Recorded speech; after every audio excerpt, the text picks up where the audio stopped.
好，咁我而家開始先啦，因為其實之後我哋都會有錄影俾翻大家聽嘅。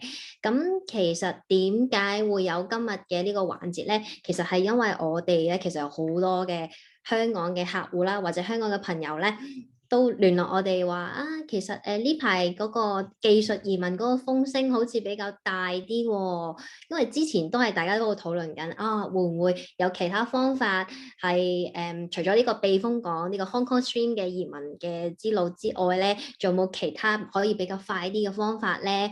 咁話或者係大家聽到嘅嗰啲189啊，咩獨立技術移民啊，咁我都會喺度問啊，究竟其實我可唔可以申請㗎？咁其實所以咧今日我哋就開呢一個網上講座，為我哋大家香港嘅朋友去解釋翻，即係除咗 Hong Kong Stream 之外，其實你會唔會有其他嘅移民嘅 option 咧？先好，咁大概講下我哋今日呢一個講座嘅內容啦。咁首先我哋都會大家介紹下呢個 Hong Kong Stream 嘅呢個計劃450同埋482，究竟佢個優點同缺點係乜嘢啦？咁第二就係同大家解釋下技術移民呢方面，其實都會有3個 options，就係即係189、190同埋491。咁如果大家留意開我哋Facebook 嘅中文Facebook 嘅內容咧，其實我都會講得好多嗰啲咩州擔保啊，或者唔同類型嘅 visa 究竟係乜回事咧？我究竟合唔合乎資格申請啊？咁大家今日都會知道嘅。咁另外咧，我哋就會同大家解釋翻 Mean Program。咁 Mean Program 其實都係一個技術移民嘅一種，但係只係有一個投資性嘅一個技術移民。因為咧，我哋咧其實公司咧 Hays Migration 係一個 Mean Program 嘅 Panel Agent 啦。咁呢一個方法其實係會有好多香港客戶都會即係比較中意嘅，因為比較快啲啦，可以全家一步到位，可以拎到 PR 啦。咁最後咧就係即係喺香港嘅大家其實可能都會聽得較多乜嘢叫做188 ABC 投資移民咁樣樣。咁其實都有好多香港朋友都同我講翻話啊，其實會唔會好簡單？我諗即係用少少錢買棟樓就可以投資到咧。咁其實我發覺就會好多人有對188有誤解嘅。咁所以咧，我哋今日咧就會請到除咗我之外啦，就會請到我哋公司 Hays Migration 嘅澳洲註冊移民代理 Maggie 同我哋分享呢個即係投資移民咁樣嘅。咁Maggie 同大家介紹下自己先。Hello Maggie。Hello。係咁，我哋Maggie 咧，佢就唔係好識廣東話嘅，但係佢識聽嘅。咁大家同佢溝通嘅時候可以用普通話啦，或者英文啦。咁另外咧就係我啦，我就係 Hays Migration 嘅 Kiki 啦。咁我係公司唯一一個香港人，但係咧我係今日嘅主持人，加上咧我自己本身呢個人都係用透過技術移民而成功移民咗嚟澳洲嘅。咁如果有得閒時間咧，都可以大家同我傾下我技術移民嘅故事。咁大概簡單介紹下我哋公司啦。我哋公司叫做 Hays Migration。咁其實係一間澳洲嘅移民代理公司。我哋喺澳洲喺唔同嘅 state 咧都會有唔同嘅 office 嘅。咁我哋總部就會喺Adelaide 啦。所以大家而家喺香港咧就係大概7點鐘嘅時間，其實我哋已經係9點半㗎啦。所以係啦。咁除咗南澳之外啦，仲會有呢個 Tasmania 同埋 Darwin 嘅。咁我哋係一間即係對於偏遠地區持牌嘅留學移民專家，我哋對於唔同州嘅政策咧都會比較熟悉嘅。咁我哋有10年嘅技術移民經驗啦、僱主擔保啦，同埋投資移民各樣嘅項目，我哋都會好熟嘅。另外咧，我哋就係不領地呢一個 Mean Program 呢一個創新一個計劃嘅Panel Agent， 即係我哋係官方指定申請 Mean Program 嘅其中一間 Panel Agent。咁講翻今日嘅主題啦，就係關於Hong Kong Stream 嘅話咧，其實會唔會大家想象中話係最容易申請嘅咧？咁大家可以即係講下我哋今日嘅睇法啦。咁 Hong Kong stream 其實有分兩種啦，就係485 stream 同埋482 stream。咁485 stream 就係顧名思義就係要讀書啦，因為你呢一個485簽其實係一個畢業簽嚟嘅，咁即係你係要喺澳洲完成2年課程或以上，然之後再加即係畢咗業之後再申請呢個485簽，再用呢個簽證再喺澳洲嘅指定地區留翻3到4年，咁你先可以轉到 PR 嘅。咁如果你係偏遠地區住3年嘅話咧，咁就可以短少少，就3年就搞掂啦，就可以轉到191嘅 PR 嘅 visa。咁如果你係即係想係住喺啲Sydney 啊、Melbourne 啊或者 Brisbane 呢啲大城市嘅話咧，咁就要4年先可以轉到189嘅 PR visa 啦。咁其實咧，如果計翻成個時間咧，就當你唔讀 Bachelor 啦，你讀 Master， 你最少2年咁樣樣，咁再加埋485嘅時間，再加啲一個 visa grant 嘅時間，可能都係要6至7年嘅時間咯。因為其實呢個485咧，我哋都有啲同學仔同我哋講翻話，其實都要等頗一段幾長嘅時間嘅。咁當然可能係如果你而家開始讀，可能2-3年之後佢可能會快啲都唔定嘅，但係都要預翻鬆嘅時間，可能都要預翻即係呢一個時間嘅長度先可以轉到 PR 咯。咁除咗時間之外咧，其實都會有另外一啲唔同人嘅 concern 啦。咁第一就係呢一個學生簽會唔會拒簽先？即係好多人都會問我，其實我大學畢業嘅，但係我唔想使咁多錢，即係去讀呢一個 degree。我其實都係想移民，即係我求求其其讀一個即係廚師嘅課程咪得咯咁樣。咁其實因為即係越嚟越多香港人都係咁樣諗，變咗香港人攞學生簽嗰個風險就越嚟越高啦。因為其實唔單止香港地區啦，其實香港地區即係比起其他國家都會好少少，但係即係總體嚟講，今年工黨嘅呢一個政府其實係對於呢一個學生簽嘅批核係越嚟越嚴謹嘅，因為其實佢哋都唔想係即係即係啲人係透過即係讀書嚟移民啦。咁而其實佢哋嘅宗旨就係今年想要一啲真係有技術嘅人啦，會過嚟做嘢對經濟有貢獻嘅人啦。咁變咗對於學生嚟移民咧，佢哋呢樣嘢就可能冇睇得咁重啦。咁尤其係好多想移民嘅香港朋友咧，都係啲年紀係啲30幾歲或者係有家庭嘅年紀嘅人啦。咁變咗係呢個年紀去攞學生簽會更加難啲咯。係啦，咁除咗學簽證之外啦，咁都另一樣嘢會 concern 嘅就係可能喺香港都會有一份唔錯收入嘅工作。咁如果你過嚟讀書嘅話，都會犧牲嗰幾年時間喺香港揾錢嘅即係機會成本啦。咁另外就係會唔會都容易畢業咧？咁樣可能有啲人嘅英文佢本身都係啱啱夠入學嘅啫，咁然之後要你努力地即係考試啊，做 assignment 啊，咁其實都會有個 concern 自己應唔應付到。咁另外就係即係2-3年嘅學費啦、生活費啦，因為你就算學生簽你可以半工半讀咁樣，即係每個禮拜可以工作20個鐘，但係如果你要即係應付啲 assignment 嘅話，其實都唔可以放咁多時間去打工。咁所以變咗都有好多唔同嘅香港朋友都會即係 share 翻，其實因為各種嘅原因，所以都唔太想考慮即係 Hong Kong stream 呢個 option 咁樣嘅。咁最後就係即係尤其係因為簽證嘅問題啦。如果譬如有另一半或者有小朋友嘅，咁可能如果要過嚟讀書嘅話，可能都要同屋企人分開一段時間。如果唔係嘅話，就即係全家一齊整個簽證過嚟咧，其實係有難度嘅。咁就變咗都會大家都可能都會推介大家，如果要嚟嘅話，就可能一個人過嚟先，讀一段時間先至加屋企人咁樣樣。咁即係485就講完啦。咁同埋482咧，其實都有好多唔同嘅香港嘅朋友咧，都會即係問翻482嗰個時間嗰個做法係點樣樣，僱主擔保。咁其實係唔係咁容易㗎？因為僱主擔保咧，其實係會有3個 step。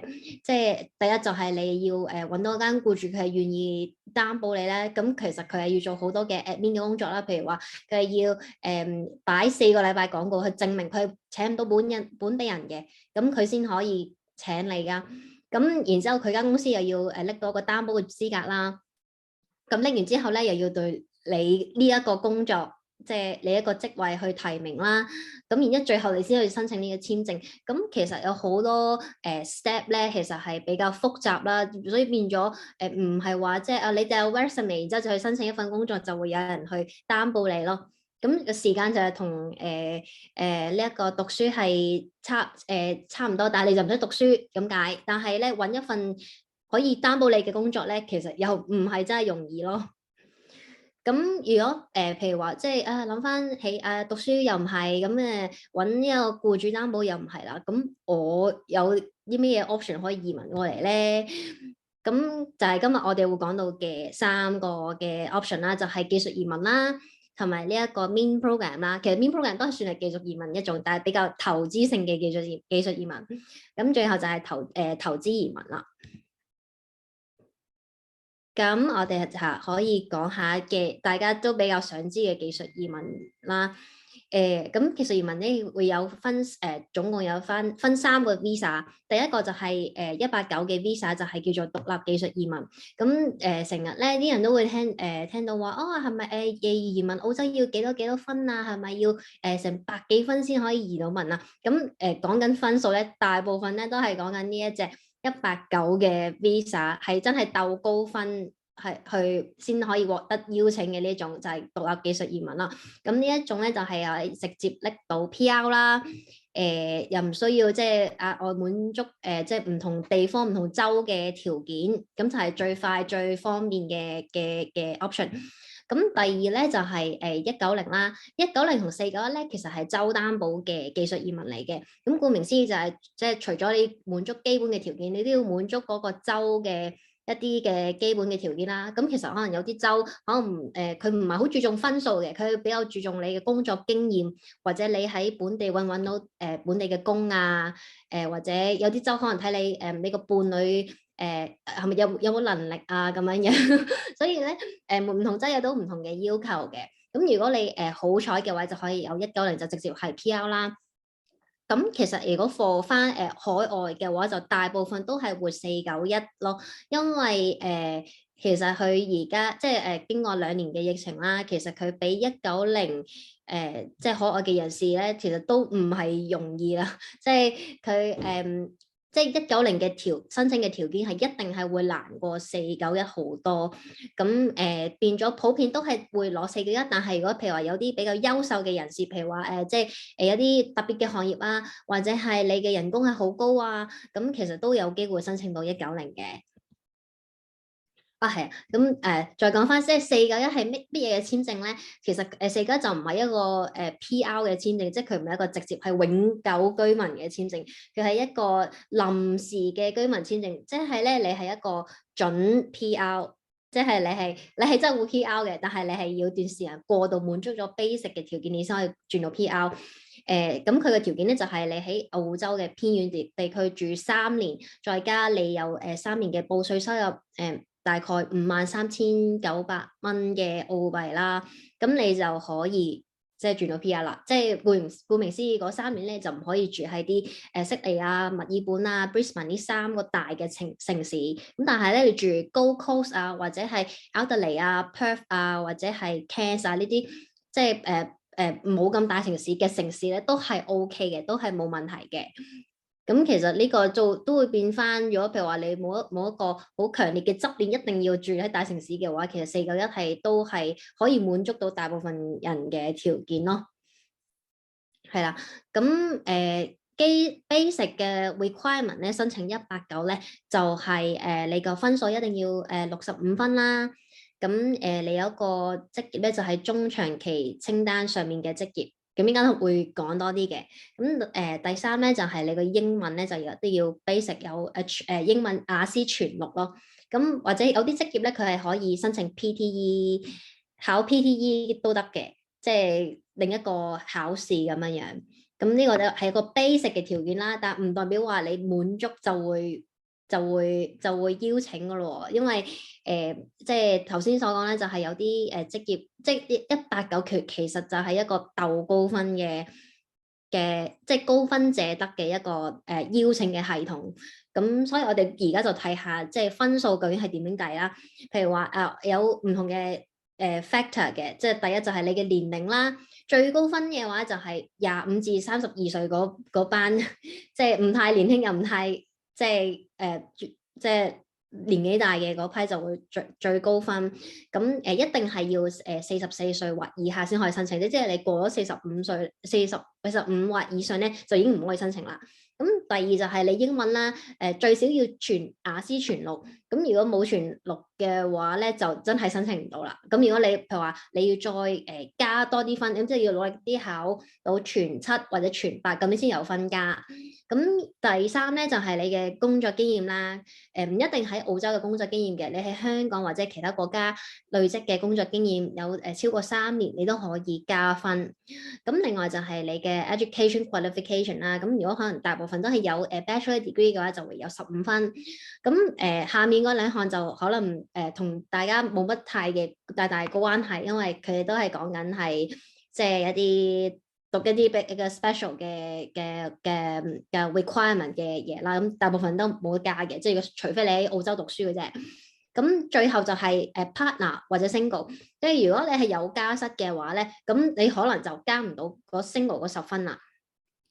咁但係咧，有冇辦法話我真係成個親喎，我真係有伴侶一齊嘅喎，咁點算咧？我冇咗分。咁有一個條件就係你嘅伴侶咧，如果係考到 IELTS 全6，都可以幫你加5分。或者係你嘅伴侶咧係有可以個職業係可以做到一個職業評估嘅話咧，都係可以唔扣你分嘅。即係顧名思義就係你要一個比較優秀嘅啲嘅伴侶啦。係啦，咁下一個就係講翻職業清單啦。咁有啲咩職業係可以申請嘅咧？因為好多人都話係咪一定要社工啊，或者係啲即係護士啊嗰啲先得咧？我係一個普通嘅，即係可能 restaurant manager 咁樣得唔得咧？咁其實係即係佢有分嘅。咁佢你可以即係你哋可以上翻即係移民局嗰個官網度睇啦。咁大部分即係最主要技術移民就係分2個清單，就係一個中長期職業清單，咁另一個就係短期嘅職業清單。即係譬如話你哋成日聽見嘅嗰啲職業咧，即係譬如話會計師啊、呢個護士啊、社工啊，或者 IT 啊、engineering 啊呢啲比較即係成日都聽到係會移民可以好容易移嘅職業咧，就係會189啦、190啦、491 3種簽證都可以申請到嘅。咁但係都唔一定係就係呢啲嘅，即係譬如話你係一啲技工類嘅，即係譬如話廚師啊，或者係整車啊，都係可以申請189嘅。咁另外就係比較可能香港大多數人即係會做嘅 business 類嘅工作啦，即係好似比如我咁樣marketing 做 PR 或者 graphic design 或者係一個餐廳經理，其實都係可以申請嘅，只係唔可以申請189啫，但係其實都係可以申請到技術移民嘅。咁其實佢個清單都好多一啲比較general，即係可能香港嘅人比較常見嘅職業啦，即係可能啲 customer service manager 啊、保險啊、finance planner 啊、或者一啲技工類嘅，即係可能hairdresser、massage 咁樣都係可以申請到嘅。所以都唔好限死自己話我驚我自己職業唔係啲好專業嘅工作咁樣得唔得咁樣，即係有可能係得嘅。咁除咗你個職業係要符合到頭先講嘅條件之外啦，咁你都係要做翻一個職業評估 skill assessment，咁你先可以申請到呢個技術移民嘅。咁當然就係視乎翻你嗰個職業係啲乜嘢職業啦，因為唔同嘅職業佢都有唔同嘅要求。即係譬如話商科嘅，咁可能佢或者係你做 graphic design 嘅，佢可能係要你出示你嘅作品集，或者你係一個整冷氣嘅或者廚師嘅，或者一啲技術嘅，咁可能佢就有個 assessment 係真係要求你即場可能炒碟菜俾佢睇，或者係問一啲 technical 嘅嘢。咁可能啲普通商科嘅就可能 marketing 啊，咁可能只係啲要你出示啲文件啊，咁去證明就 OK。或者係有啲職業即係譬如護士啊、會計有啲比較專業啲嘅科咧，佢可能就咁一個學畢業證就已經係可以做到skill assessment 咯。咁所以都要睇翻你個職業係乜嘢嘅。係啦，咁講翻即係除咗189之外啦，咁而家就係講翻下即係啲短期清單只可以申請嘅簽證，即係190同埋491。咁其實佢嘅要求係乜嘢咧？其實就係都係要65分，但係咧佢個分數咧就會要求就會低啲，因為190咧佢會，如果你申請190，佢會送多5分俾你嘅，即係你個分數就60分就已經可以申請啦。即係你189係要頭先嗰個表度要有65分啊嘛，咁你190嘅話咧就你只係60分就可以啦。咁然之後491咧就係佢會送多15分俾你嘅，顧名思義咧就係你有50分就可以申請啦。咁第二就係你有短期或者中長期清單嘅職業評估啦、英文啦，同埋額外咧，你係要再即係滿足到嗰個州嘅要求咯。即係譬如話你係申請新州嘅，佢新州嘅要求係一定要分數好高啦，又要呢一個工作經驗幾多年咁樣樣啦。咁所以其實係好即係好視乎佢嗰個州嘅。咁有譬如南澳就會比較大方啲，佢唔要求你好高分，但可能要你多啲嘅工作經驗或者英文係要求高啲咁樣樣嘅，呢個唔同嘅渠道咯，所以都好難為今日我哋即係即刻講晒俾你聽咁多個州咩唔同要求，因為即係好 depends 你個 case 或者 depends 你嘅分數、英文各樣嘢，咁所以如果譬如話你哋有興趣知道嘅話，都可以聯絡翻我哋去諮詢翻你個 case 究竟可以點樣申請。咁介紹完即係技術移民各樣簽證啦，咁點解我哋而家就會大力推大家去申請呢個技術移民咧？因為我哋覺得而家係一個技術移民嘅黃金時期，就係因為我哋今個財年咧，其實工黨即前幾日就已經係宣布咗即係一個重要嘅新聞，就係佢確定咗新嘅財年就係有19萬嘅移民配額，咁比起上技術移民率咧，就比起上一個財年係多咗2-3倍嘅配額咁滯啊！尤其係189啦，即係189就可能2年封關係完全係冇喐過，但係而家就開始係咁邀請啲海外嘅人，尤其啲 engineering 啊，好熱門嘅職業都係好低分就可以邀請你，咁所以其實係即係可以講話係一個比較可以執二攤嘅 timing 咯，係啦。咁因為佢而家2年嘅呢個疫情啦，就變咗好澳洲好需要好多即刻有工作經驗可以過嚟即刻做嘢嘅，可以即刻上手做嘢嘅人啦。咁所以海外嘅人咧，佢係優先邀請嘅，佢個講到明。咁所以咧，譬如話海外嘅人咧有工作經驗啊，咁其實真係而家要把握呢一個好嘅機會去申請咯。咁另外咧就係話譬如話我嘅 EOI 分數唔夠高啦，即係頭先講嘅189又要好高分，我又唔係啲中長嘅，我只係可能做啲商科嘅工作，即係好似 marketing 啊咁樣樣，咁點算咧？即係可能我都係啱啱夠60幾分咁樣樣，即係可能都要英文都要夾硬嚟，要考到個全6先至啱啱夠合格咁樣樣。咁我可以有啲咩 option 咧？咁就係而家要同大家介紹嘅 Mean Program 啦，因為 Mean Program 咧就係一個唔需要好高分，又唔需要即係一個即係好勁嘅職業嘅職業先可以申請到咯。咁而我哋就想Maggie 即係我哋公司嘅註冊移民代理去為大家介紹一個只係投資51.5萬嘅澳幣咧，咁你就可以 guarantee 有 PR 有190 visa 就可以直接全家直接可以拎到 PR 嘅一個 program 咯。Thank you, Kiki. Sorry, I'll just speak English. If you have any questions that you don't understand, you can ask me in the chat box or ask Kiki for further clarification. So basically, Kiki has introduced, I guess, a basic framework of the skill visa, and also, you know, what sort of people are eligible for those kind of visas. I think this year is a good year for certain occupations like nurses, engineers. In the recent invitations, a lot of engineers from overseas are actually getting the permanent resident visa invitation. So if you are an engineer, then that's something you might consider. So I'm going to introduce you some more expensive options, but it suits someone who probably would not qualify for the independent one, or found very competitive for the other state nominations, or does not have the time or does not want to spend the effort to go through the Hong Kong stream.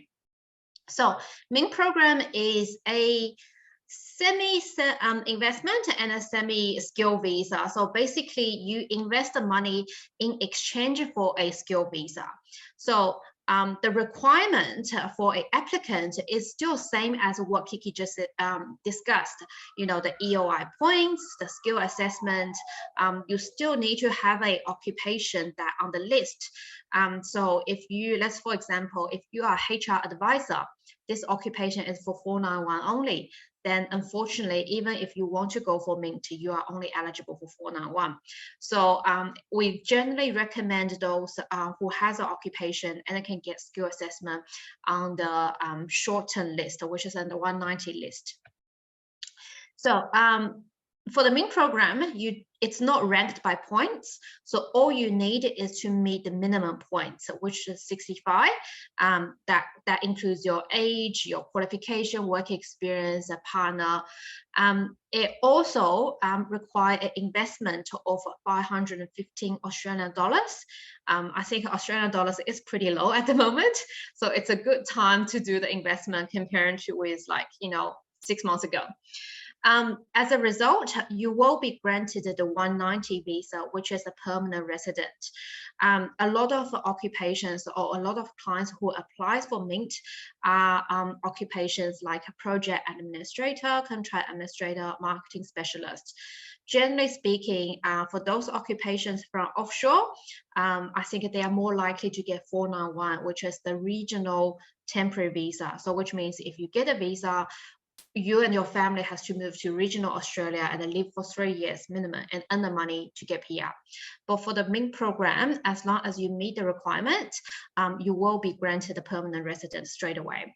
And I think once you get a permanent resident, after living here for 4 years, you can get an Australian passport. Next slide, please. All right, so MINT program is designated to Northern Territory only. So it is a program that's supported by Northern Territory government. So among that 515,000 investment, 80% will go to the government bond. So it's a guaranteed, you know, term deposit. You can consider that. The other 20% will go to startup companies in Northern Territory. So it is a, I guess, a program to boost the economy in the territory. Some of the key benefits. So this is the same as any other skill visa or any other visa in Australia. You can bring your family. That means your spouse or your partner and your kids. You can sponsor your parents once you get a permanent resident here. You will have a stable investment return. Australia Reverse Bank has raised interest a few times. So at the moment, the government bond is at a 3% return. This time last year, it was only 1%. The turnaround time is about 6 to 12 months. I think we will talk about the key points on the next slides. So as a permanent resident, so as soon as you are granted the visa, if you buy a property here, you are eligible to apply for the first home grant, which is about $15,000 in some states. You also get a reduced stamp duty comparing to someone holding, let's say, student visa or someone holding a 491. one. Because Australia allows dual citizenship, so like I said, after 4 years living in Australia, you can apply for citizenship in Australia and have both Hong Kong and Australian passport. I think one of the other things that most people didn't realize is that once you have a permanent resident, residency in Australia, if you prefer to live in New Zealand, it is very easy to get New Zealand permanent resident.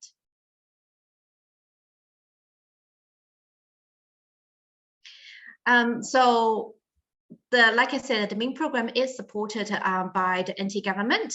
So they would encourage people to live in Darwin if it's possible. So Darwin is a city that not many people knows, but it's actually the closest city to Asia. I think before COVID, there used to be direct flight from Darwin to Hong Kong. It only takes about 4 to 5 hours, flying to Hong Kong from Darwin. So nomination requirement for the MINT program, you have to be under 45 years of age. Unfortunately, that's the cutoff for skill visa. So if you are over this age, then your only option would probably going to be the study and Hong Kong stream or the investment visa. You do need to have a skilled occupation, like I said, on the list. You do need to have a competent English, which is IELTS 6 in each band, or you can do alternative English tests. The fourth requirement is very crucial, important. You cannot live in Australia, especially on a student visa, for the last 5 years. So if you are currently studying in Australia on a student visa, or you did your study like 2 years ago, then you are not eligible for the normal MINT program. The investment is required to be in a designated fund for 5 years. So unless, your visa is refused, that you can withdraw early. Otherwise, as long as you can get a visa, the fund has to be there for minimum 5 years. You are committed to living NT for 2 years. This is the ideal, but like I said, this is a permanent resident visa. So the visa itself does not have any conditions. And you also need to have a EOI 65 points, but you only need that points. So you don't need more than 65. That 65 includes the state nomination points. So if we look at your profiles, we were only looking at 60 points. So that's the MINT application process. It's slightly complicated than the normal skilled visa, I guess. So before we can start everything, you have to have a skill assessment. Without a skill assessment and your English result, there's no way you can enter the program. So once you are ready, the skill assessment and English ready, and we assess you have enough points, we can apply for a place in the MINT program. So as soon as you apply for a place, it's guaranteed that place belongs to you. So you don't really need to rush, to compete for the 50th place later on. But you can only apply for the place once you have the skill assessment and English. So after you get a place, you apply for state nomination. The state government will review all your documents.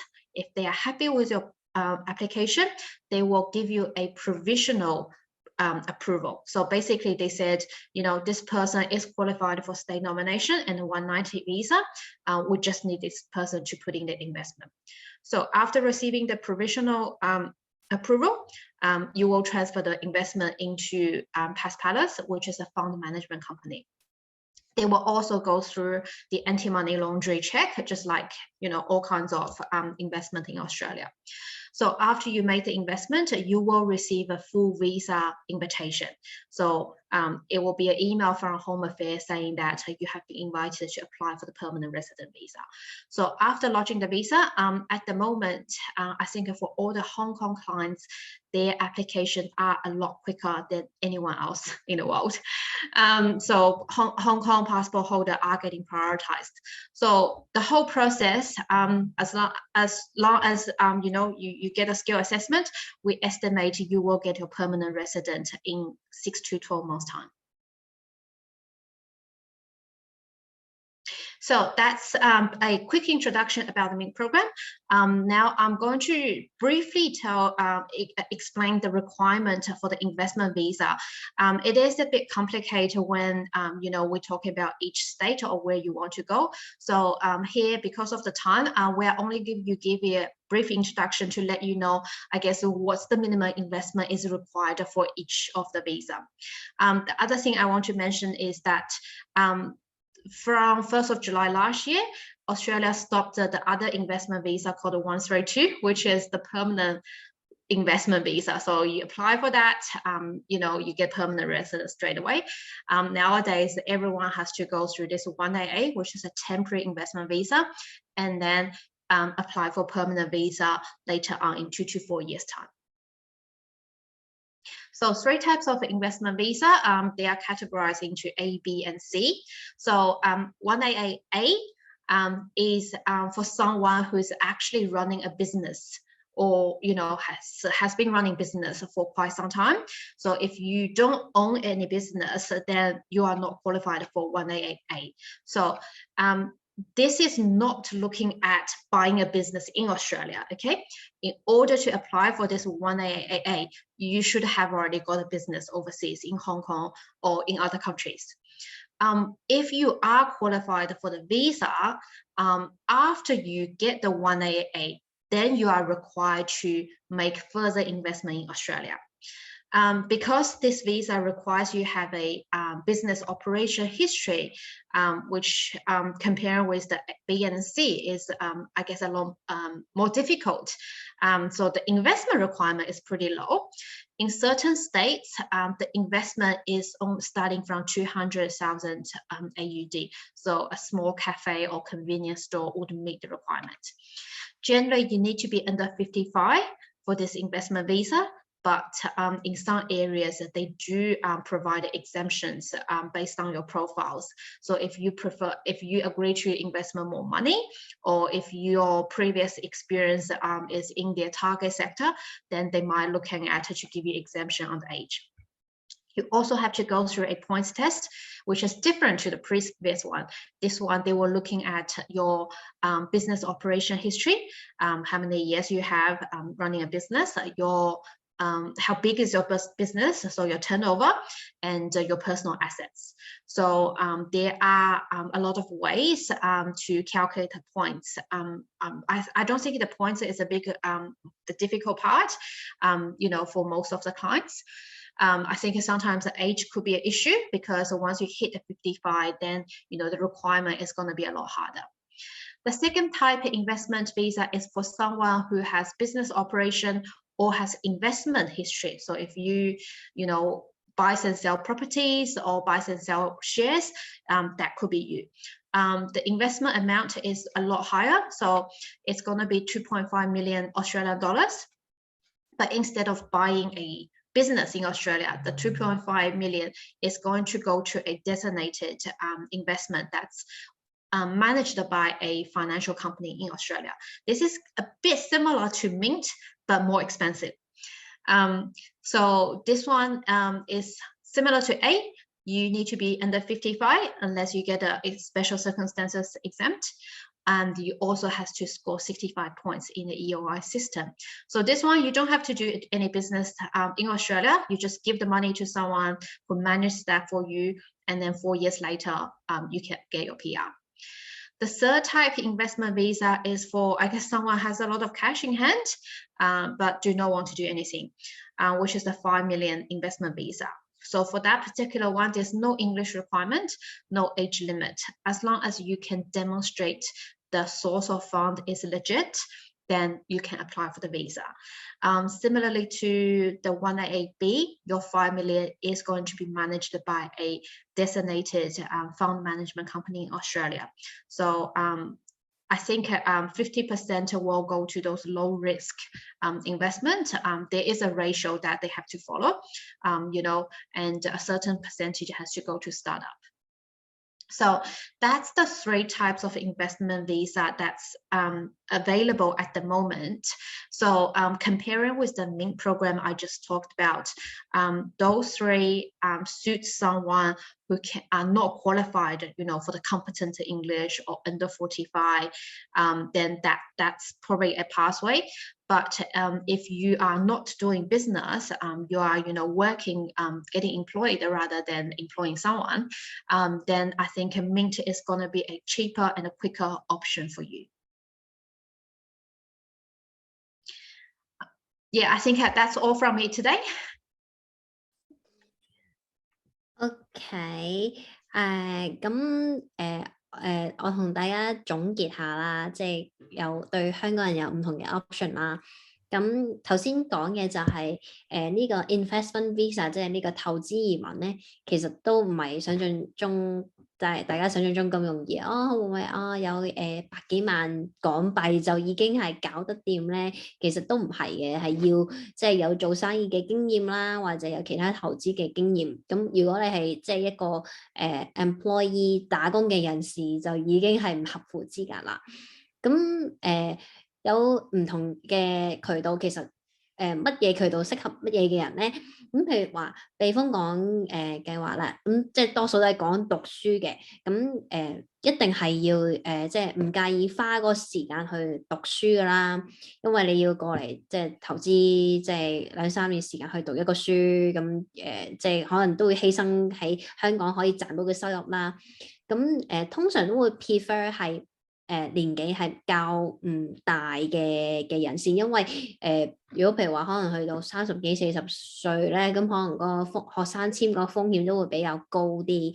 咁係啦，同埋呢一個會比較而家開始咧，其實個趨勢都會比較 prefer 係可以讀到啲高等教育嘅課程嘅，即係例如 Bachelor 或者 Master degree， 因為而家呢一年開始咧，其實佢對於讀技工類嘅課程嘅人士咧，係佢簽嘅風險係真會比較高啲嘅。即係譬如話你話真係我得中五學歷咁，然之後我做嘢好多年，40歲咁樣，可唔可以過嚟讀廚師咧？咁其實真係會比較風險高啲啦。可能真要而家開始讀個 Bachelor 3年，或者讀個 Master 咁樣會比較好啲。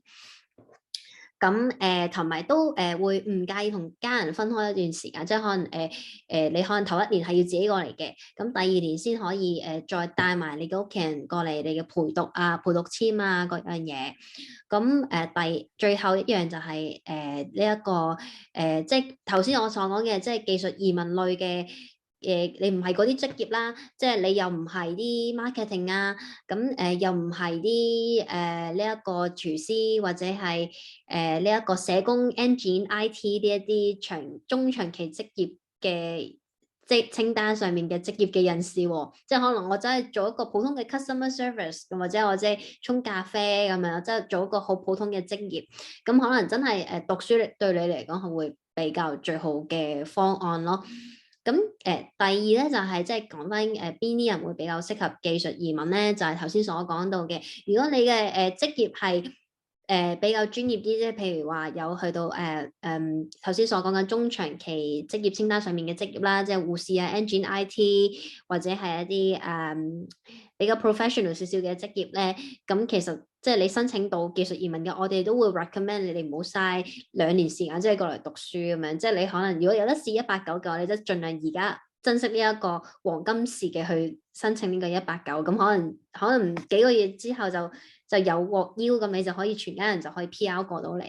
咁或者係你都唔係呢啲咁專業嘅職業，但係我都係一個即係可能marketing 啊，或者 graphic designer 啊，或者啲 restaurant manager 啊呢啲比較即係都有一啲專業性嘅工作經驗嘅話咧，其實都會 recommend 你申請技術移民咯，因為只要你係有呢個學歷，咁英文都係唔差，都係可以考到全6或者全7嘅分數。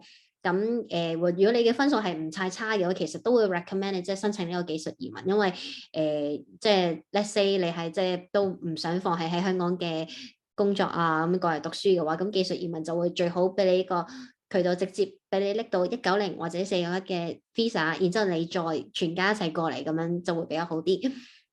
係啦，咁但係缺點咧就係佢可能會等一段時間咯，因為譬如話189啦，或者係190或者491啦，咁佢 invite 咧就唔係你一申請咧就一定係會 invite 你嘅，咁變咗係你可能都要等一段時間，或先可能有邀請。譬如話你真係好趕急想離開香港嘅話，咁可能技術移民嘅話就未必會適合。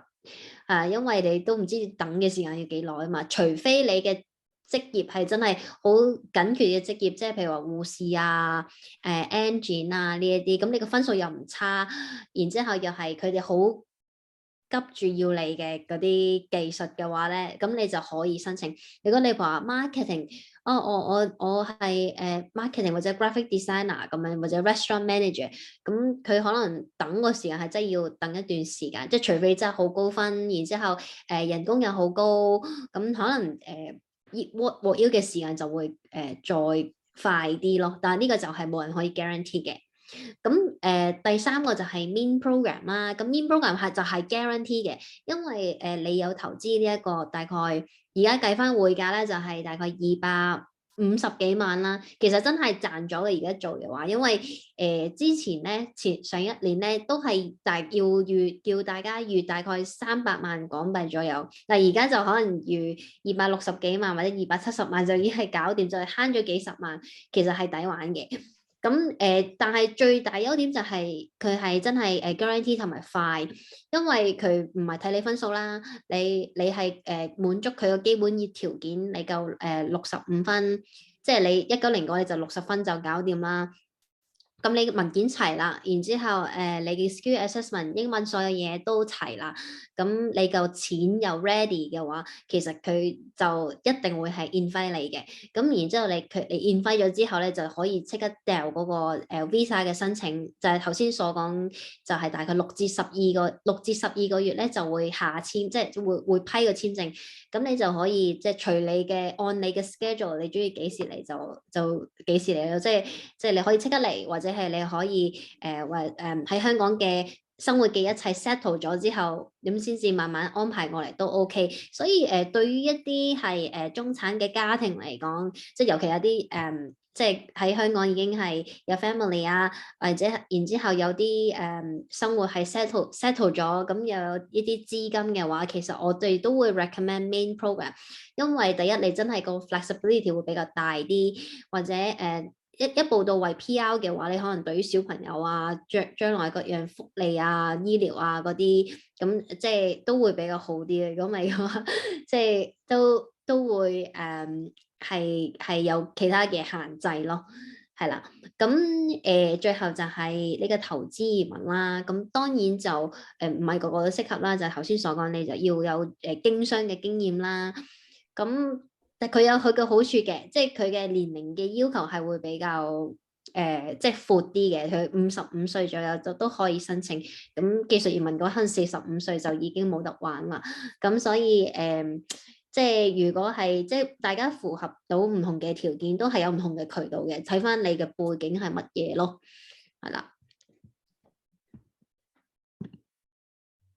係啦。咁而家想睇下各位有冇啲乜嘢嘅問題，即係對於頭先講嘅各種嘅渠道，我見到有新嘅朋友啱啱入嚟喎，係咪啊？Moni 啱啱入嚟係嘛？有啲咩問題我都可以隨時問啊，大家可以開咪講，或者係可以留言打字都 OK 嘅，喺 Facebook 嗰邊或者 Zoom 都 OK 嘅。Hello Kiki，係想問關於485嘅問題嘅，係即係佢485佢轉就唔係485，不過189嗰個，即係佢485攞住485，跟住轉189，佢189其中一個條件就係你住夠4年啦咁啊。咁佢嗰個我見到佢移民局上面寫話usually resident in Australia for a continuous period of at least 4 years。佢嗰個4年係中間你可以去海外，譬如話旅遊嗰啲時間，佢限你幾耐？我覺得呢個問題等阿Maggie So his question is for the usual place of residence. Yeah, for the 4 years, like, can he like go out for travel? Yeah, I mean, holiday is allowed, but if you ask me if he can go out for like 6 months in one go, I don't think. If you go out for too long, then your usual place of residence is not Australia. I think that for that particular one, it's actually the similar visa is from 489 to 887. So you need to demonstrate the 2 years. You are allowed to go for short trips. In the policy, they said that something like 3 weeks is okay. Yeah. Yeah. Right. So no more than 3 weeks. Yeah, I mean, for each one, not like, in total. Okay. Yeah. Cool. Okay, awesome. Thank you. 仲有冇其他朋友有問題咧？咁所以450其實都算係一個移民監咁咯，我可以咁講。即係如果真係可以一步到位拎到 PR 嘅，就可以自由咯。但係如果即係冇辦法申請到189或者 Mean Program 或者190嘅話，咁都係一個最好嘅選擇。有冇其他朋友有問題 ？Moni 有冇問題啊？啱啱入嚟嘅見你，可以開咪講喎。如果有問題嘅話，你好啊，可能我啱啱開始聽，我啱啱放工先可以聽到，所以咧我就未有問題問到。哦。OK， 好，你唔好意思，唔該。好，你啱啱入到嚟，即係我哋有介紹即係唔同嘅渠道啦。即係你對於邊一個渠道會比較有興趣啲，即係覺得比較啱你多啲？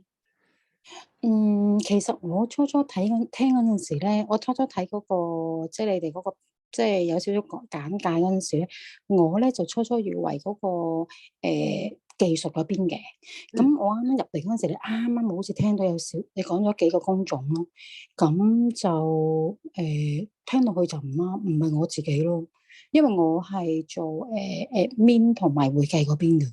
哦，你係咁，所以可能就唔啱。係啊，你係 accountant？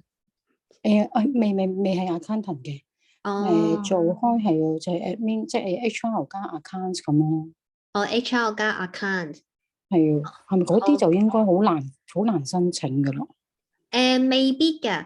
咁其實同大家介紹翻啦，即係即係我個職業符唔符合嗰個職業清單上面嗰個咧，其實就唔係睇你嘅 job title 嘅，就好多時都係睇你嘅 job description 嘅。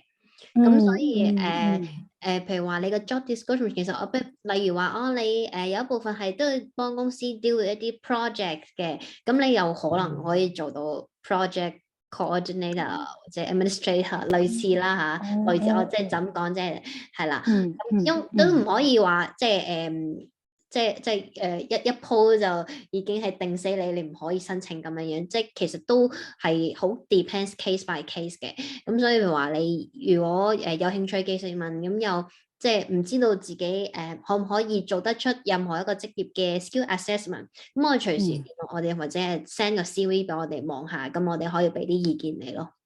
好。原來可以咁樣伸延過去，係咯，因為我就以為唔係 IT 就唔得噶啦，唔係 engineer 又唔得噶，即係我以為又唔係咁 straightforward 嘅，唔係100% 好 straightforward，你唔係呢啲就唔係咁樣嘅。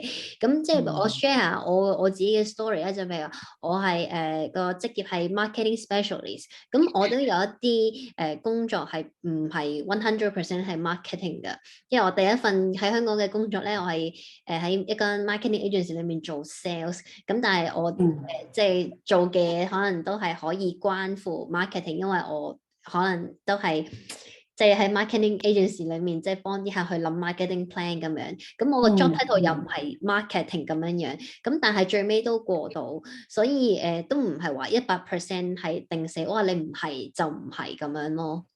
哦，咁原來咁㗎，哦，都幾得意喎，原來，咁都幾好，好似仲有啲機會咁樣咯。係啦，所以我覺得譬如話你覺得自己有咁嘅年資或者咁嘅資金可以做技術移民都可以，即係 send 一 send CV 俾我哋睇。咁如果譬如話真係對唔到啦，咁你先再考慮即係讀書啊或者其他咁樣咯。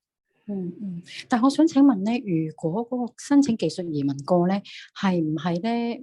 當我帶埋小朋友過去啊，係唔係咧？就算唔可以小朋友過先，我一定要同佢一齊過，一齊坐咁樣㗎？如果批咗嘅話，你指批技術移民係咪？係啦，冇錯。技術移民你係可以申請個簽證嗰陣時就已經係加埋小朋友同埋伴侶個名上去嘅。所以就可以一家就已經你申請嗰時就要加埋家人落一齊咁樣咯。但係如果過去咧，即係可唔可以分批過去，定係話我係主申請，我就一定必須要留喺嗰度，定係話唔需要嘅？如果我小朋友過咗18歲，咁佢自己過去先都得，係咪咁樣㗎？So Maggie, her question is like once if she got 190 or 491, and can he add her family's name if they are over 18 years old, like to the application? And also, if so, can they go there separately, or they can just have to go together to Australia? Okay, so generally speaking, you can include children under 23 years of age in your application. So you don't have to apply separately. So if you are applying for 190 or 491, your children under 23, as long as they're still studying, can be included in the application. However, there's one thing very tricky is if you are having a 491, and at the time you include your child, but by the time you apply for 191, which is a permanent resident version, your child has turned 23. I think, the policy, the legislation is actually going to come out next month. But from what we can see now is that you cannot include your children for the PR part, but you can include your children for the TR part. Once your child has the TR, they need to figure out their way for permanent residence themselves. So if you apply for 190, then that's okay because it's permanent resident, so it's end of the journey. But it's the only issue is when you apply for TR. 即係佢嘅意思咧，就係話你小朋友係細過23歲嘅，你譬如話你申請491咧，你都係可以加翻佢個名落去一齊491嘅。咁但係如果佢因為491佢係要住滿3年，再加3年嘅報稅之後就轉真正嘅 PR 191啊嘛。咁如果譬如話佢嗰陣時已經超過23歲啦，咁佢可能到時就要靠自己。即係佢唔可以 under 你啦，到時佢就要靠翻自己其他渠道讀書啊嗰樣嘢咁樣，再攞佢嘅 PR 咯。明白，好啊。我最後一個問題咧，就係去澳洲係咪會去 Darwin， 即係不定地嗰啲地方咧，嗰個規矩就係比較低啲，定係一樣成個澳洲個規矩都一模一樣嘅？其實你指規矩係指即係如果即係嗰個要求會唔會係即係門檻係低啲嘅？如果係即係我自己指明係過去北領地。即係話申請嗰個技術移民嗰州擔保，唔同州嘅要求係咪會低啲？係咪啊？係啦 ，sorry 係啱。係，其實係唔同州係真係有唔同嘅要求嘅。咁譬如話有啲咁當然你就大家所諗嘅，即係嗰啲新州啊，或者Victoria 或者昆士蘭啊啲大州，個個都好想去嘅地方，一定係最高門檻嘅。即係我哋聽講，即係 Victoria 即係邀請都係起碼100分或以上咁樣，所以咁啊呢啲州係一定係比較高門檻啲。咁會唔會係有啲比較偏遠啲嘅地區會比較容易啲咧？譬如話南澳啊，或者係北領地咁樣。咁其實南澳係嚟講，我又唔可以話最容易，但係佢係最穩定同埋比較清晰啲咯，即係佢嗰個要求。即係譬如話你呢個年薪係過8萬澳紙嘅，咁你有機會就可以申請到190，佢寫得好清楚嘅。咁同埋呢個州佢又唔係話真係要鬥高分咁樣樣，佢冇好似即係新州 New South Wales 咁樣寫出嚟，一定要90分先可以申請。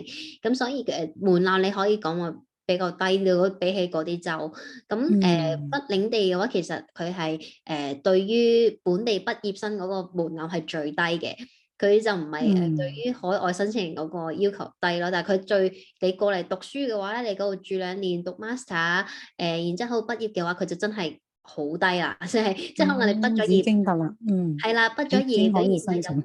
係啦，有個職業評估，咁就你可以申請就直接優過190咯。但係佢對於海外申請人嗰個要求咁就唔一樣咯，所以好 depends 嘅。我明白，好啊，唔該晒你啊，真係好清楚 ，thank you 你。係好。咁如果我再諗到有問題咧，我係咪可以 WhatsApp 翻你之前邀請我今次嗰個 WhatsApp 都可以㗎？係可以揾翻我哋嘅。咁我哋都有另一個朋友問，Is SA has the most stable policy right now? What do you think, Maggie? I think SA it has always been stable for SA. I think SA has a very not organized. They lay out their requirement clearly. So for every single occupation, you know what you need to do. Although they do change some of the requirement all the time, but most of the time is due to the demand and the supply. So if there are more people applying, then the requirement goes higher. But when they have a less application, then it reverts back. So it's always around a similar amount of requirements. But I think the best thing about SA is that everything is black and white, or almost. So you know what you can get, by doing something. 係啦，即係佢意思咧就係南澳相對其他州嚟講係比較清晰嘅，即係佢係會話俾你聽，你點樣做，你符合咗乜嘢要求，你就可以申請到嗰個簽證啦，或者獲得嗰個 nomination 啦。咁就唔係話一定係100% stable 嘅，冇嘢係100% stable 嘅，但係即係相對嚟講，南澳啊或者北領地啊呢啲地方，佢個政策都係相對 stable 嘅。咁仲有冇其他朋友有其他問題咧？如果冇嘅話咧，咁今日我諗就差唔多咯。咁如果譬如話大家都有問題嘅話咧，可以聯絡翻我哋啦，或者揾翻我哋其他顧問，即係Cici同埋 Nina，咁佢哋係Mandarin 同埋 English speaking 嘅。咁係啦，如果有啲問題，就隨時聯絡我哋啦，或者你對於你個 case 都唔係好 sure，即係做唔做到技術移民啦，或者邊一個方案比較適合你啊，都可以隨時揾我哋嘅。咁今日就差唔多啦，各位。咁係咯，咁即係咁大家可以再聯絡啦。多謝你哋出席，好，唔該晒。Thank you, Kiki. 拜拜。Bye.